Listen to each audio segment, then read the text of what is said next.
New Orleans in the 1700s was a young city, but already a complicated one. By the middle of the 18th century, this settlement at the edge of the Mississippi River was small in size, but enormous in ambition. Fewer than 10,000 people lived here.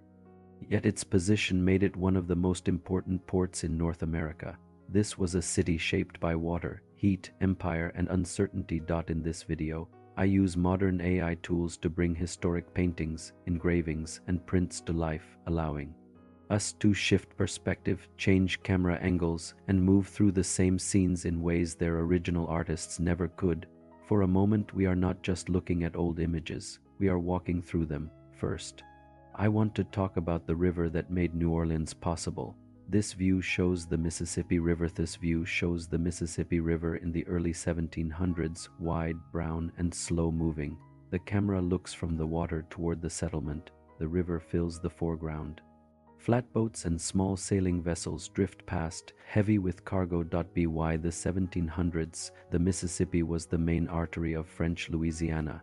Everything moved along it: timber, furs, rice, indigo, and enslaved people. Along the muddy riverbank, warehouses and wooden docks press close to the water. Men shout instructions. Ropes creak, barrels roll across planks slick with river mist. The smell here is constant. Wet wood, mud, animal hides, smoke from nearby kitchens. But the river is dangerous. Its banks collapse without warning. Floods arrive suddenly. Storms push water into the city. Still, without this river, New Orleans would not exist. Founded in 1718 by Jean-Baptiste Le Moyne de Bienville, the city was placed here to control trade and movement. Today, the Mississippi still flows past the city, changed, engineered, restrained, but still powerful. This is the French Quarter, then called the Vieux. View shows the heart of early New Orleans. By the 1720s, the city is laid out in a neat grid. Straight streets, square blocks, low wooden buildings with steep roofs. The camera moves down a dusty street. Chickens wander freely. Children play near open doorways. Laundry hangs between buildings. This is the View. The old square, most residents here are French colonists, soldiers, craftsmen, and traders. Daily life is loud and crowded. Languages mix: French, African tongues, Spanish, and native languages. Bells ring from the church, drums echo at night. Fire is a constant fear. Most buildings are made of wood. A single spark can destroy an entire block. That fear becomes reality in 1788, when a massive fire destroys much of the district. Another follows in 1794. Afterward, under Spanish rule, buildings are rebuilt in brick and stucco. This change gives the French Quarter much of its familiar look today.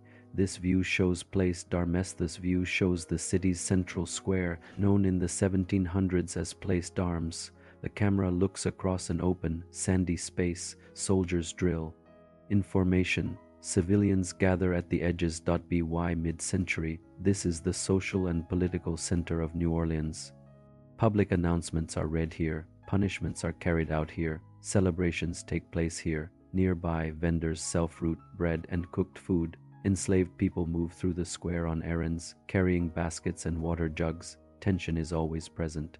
This is a slave society. Patrols watch closely. Rebellion is feared. In 1763, control of Louisiana is transferred from France to Spain. The square witnesses new flags raised and quiet resistance from French residents. Today, this same space survives.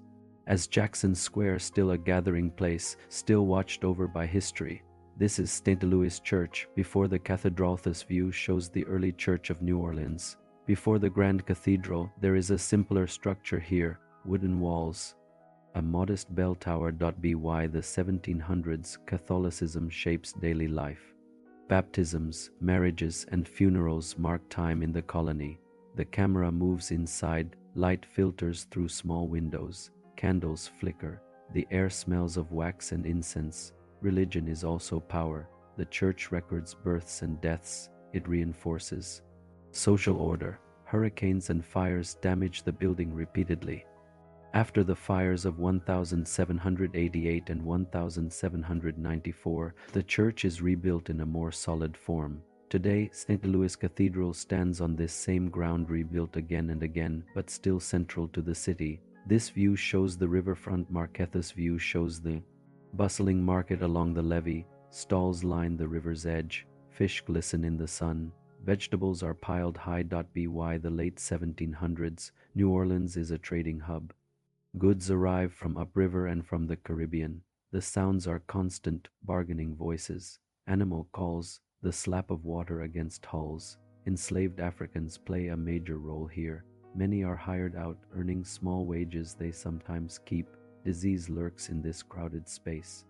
Yellow fever and malaria arrive with ships and mosquitoes. Still, the market feeds the city and connects it to the wider Atlantic world. Today, this tradition survives in the French market, one of the oldest markets in the United States. This is Congo Square. This view shows an open area just outside the main city. By the late 1700s, enslaved people gather here on Sundays.